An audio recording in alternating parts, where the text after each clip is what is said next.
अ, यहाँ पे कुछ क्वेश्चंस के फॉर्म में हैं जो ऑलरेडी पूछे जा चुके हैं, तो उनको देखते हैं। पुराना नाम है और फिर उन देशों का नया नाम है, जिसमें श्याम नाम जो है वो थाईलैंड का था, ठीक है। थाईलैंड का पुराना नाम क्या था? श्याम था। फार्मोसा ये प्रेजेंट में ताइवान है। मेसोपोटामिया इराक है और बर्मा जो है वो प्रेजेंट में म्यांमार है। तो ये ध्यान रखिएगा, ये पूछा जा सकता है। आगे आते हैं, फिर है दूसरा हरारे, इसको सेलिसबरी कहा जाता है प्रेजेंट में। यूथोपिया एबिसिनिया है।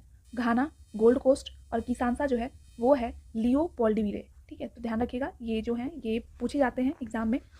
आगे आते हैं, जिम्बाब्वे पहले जाना जाता था किस नाम से? दक्षिणी रोडसिया के नाम से। अब हम बात करेंगे अंतर्राष्ट्रीय सीमा रेखाओं के बारे में, ठीक है। तो नदी जो अंतर्राष्ट्रीय सीमा बनाती है कौन सी है? रियो ग्रांडे राइन नदी, ठीक है। तो ध्यान रखिएगा, रियो ग्रांडे नदी और राइन नदी है, ये अंतर्राष्ट्रीय सीमा बनाती है।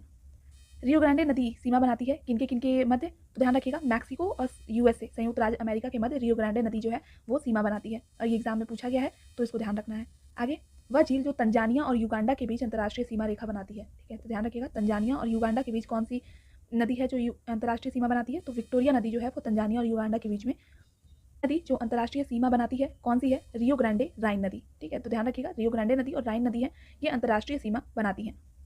रियो ग्रांडे नदी सीमा बनाती है किनके किनके मध्य? तो ध्यान रखिएगा, मैक्सिको और यूएसए संयुक्त राज्य अमेरिका के मध्य रियो ग्रांडे नदी जो है वो सीमा बनाती है, और ये एग्जाम में पूछा गया है, तो इसको ध्यान रखना है। आगे, वह झील जो तंजानिया और युगांडा के बीच अंतर्राष्ट्रीय सीमा रेखा बनाती है, ठीक है। तो ध्यान रखिएगा, तंजानिया और युगांडा के बीच कौन सी नदी है जो अंतर्राष्ट्रीय सीमा बनाती है? तो विक्टोरिया नदी जो है वो तंजानिया और युगांडा के बीच में